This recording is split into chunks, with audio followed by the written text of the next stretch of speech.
আসসালামু আলাইকুম। দাউদের ডাক চ্যানেলের বন্ধুগণ, আশা করি আল্লাহর রহমতে আপনারা সবাই ভালো আছেন। আমরা এই রঙের পৃথিবীর বুকে চিরস্থায়ী নয়, অল্প কিছুদিনের জন্য অতিথি হয়ে এসেছি। এই মায়ার জগৎ ছেড়ে একদিন আমাদের সবাইকে মৃত্যুর স্বাদ গ্রহণ করতে হবে, আর শেষ আশ্রয় হবে অন্ধকার কবর। এটাই মানুষের পরম সত্য এবং বাস্তব নিয়তি। অথচ এই পরম বাস্তবতাকে বলে আমরা কতটা উদাসীন জীবন পার করছি। আমরা কি একবারও ভেবে দেখেছি এই সুন্দর পৃথিবীতে আমরা আর কতদিন চোখ মেলে তাকাতে পারবো? দেখতে দেখতে একদিন চোখের জ্যোতি কমে আসবে, চোখে চশমা উঠবে, একসময় চশমাও আর কোনো কাজে আসবে না। আল্লাহর দেওয়া চোখে এই আলো একদিন চিরতরে নিভে যাবে। এই কানের শক্তিও আজীবন থাকবে না। একদিন কানের পর্দায় তালা লেগে যাবে, মানুষ বধির হয়ে পড়বে। তখন কানে শোনার যন্ত্র লাগিয়েও শেষ রক্ষা হবে না। আমাদের এই মুখ যা দিয়ে আজ আমরা কত কথা বলি, কত চেঁচামেচি করি, একদিন এই জবানও স্তব্ধ হয়ে যাবে। জিহ্বা আর লড়বে না। আমাদের এই চঞ্চল আওয়াজ চিরদিনের জন্য হারিয়ে যাবে নীরবতায়। এই যে শক্তিশালী শরীর, যার রূপ সৌন্দর্যের মোহে আজ আমরা অন্ধ, এই যৌবন আর কতদিন থাকবে, যার মোহে আমরা শরীরের জৈবিক চাহিদার পিছনে ছুটে চলি। একদিন সেই পেশিস বহুল শরীরে বয়সের বাজ পড়বে। যে চেহারার অহংকারে আমরা মত্ত, যে রূপের দিকে তাকালে চোখ ফেরানো যেত না, সেই লাবণ্যময় অবনয় একদিন সময়ের সাথে সাথে মলিন ও বিপন্ন হয়ে যাবে। যে পা দিয়ে আজ আমরা সদম্বে হেঁটে বেড়াই, যে শরীর নিয়ে অহংকার করি, বয়সের বারে তা একদিন নুয়ে পড়বে। শরীর এতটাই দুর্বল হয়ে যাবে যে সেই দিন অন্য মানুষের কাঁধে ভর দিয়ে চলতে হবে।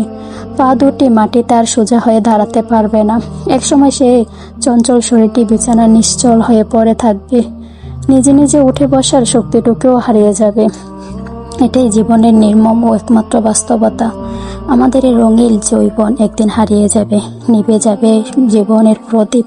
অবশেষে এই সুন্দর দেহটিকেও মাটির নিচে দাফন করে দেওয়া হবে। আপনি যখন মারা যাবেন তখন কি দুনিয়া থেমে থাকবে? না।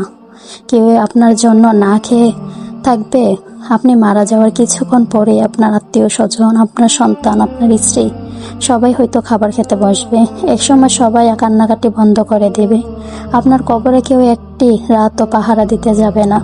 আপনার নেক আমল ব্যতীত সেদিন আপনার সাথে আর কেউই যাবে না। তাই আপনার মৃত্যুতে দুনিয়ার কোনো কিছুই থেমে যাবে না। এমন এক সময় আসবে যখন দুনিয়ার বুকে কেউ আর কারো থাকবে না। যে মা বাবা, সন্তান সন্ততি, ভাই বোনের জন্য আমরা আজ এতটা বেকুল, দুনিয়ার ব্যস্ততা তারা সবাই একদিন আমাদের ভুলে যাবে। আমরা পরিণত হব স্রেফ এক ভুলে যাওয়ার ইতিহাসে। সময়ের সাথে সাথে কবরের চিহ্নটুকুও মাটির সাথে মুছে যাবে। এক প্রজন্মের পর নিজের নাতিও হয়তো জানবে না যে তার দাদার কবরটি সঠিক কোথায় ছিল। এমনকি আজকের এই ব্যস্ত দুনিয়ার অনেক সময় সন্তানরাও ভুলে যায় তাদের বাবার শেষ শয্যা কোথায় উপস্থিত।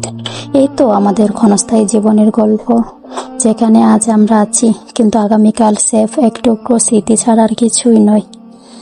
হে ভাই, হে বোন, জীবনটা আসলে একটা স্টেশনের মতো, যেখানে আমরা সামান্য কিছু সময়ের জন্য দাঁড়িয়েছি।